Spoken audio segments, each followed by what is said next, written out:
ایک گاؤں میں دو سچے دوست علی اور بلال رہتے تھے۔ دونوں بچپن سے ساتھ کھیلتے پڑھتے اور کام کرتے آئے تھے۔ ایک دن دونوں نے فیصلہ کیا شہر جا کر روزگار تلاش کریں گے۔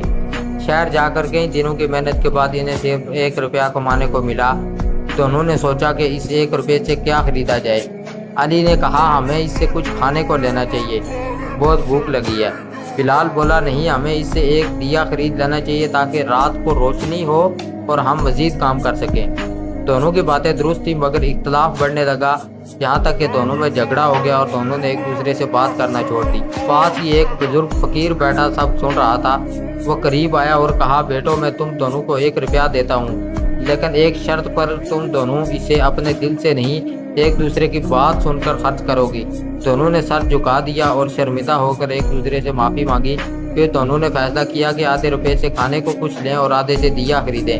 یوں وہ دونوں بھوکے بھی نہ رہے اور ان کی رات بھی روشن ہو گئی۔ وقت کے ساتھ ان کی محنت رنگ لائی اور وہ دونوں کامیاب انسان بن گئے۔ نتیجہ: جب دل بڑا ہو اور نیت صاف ہو تو تھوڑی سی چیز بھی زندگی بدل سکتی ہے۔ اختلاف کو ضد نہ بناؤ بلکہ سمجھداری سے مسئلہ حل کرو۔ سچی دوستی اور باہمی احترام ہمیشہ کامیابی کی کنجی ہے۔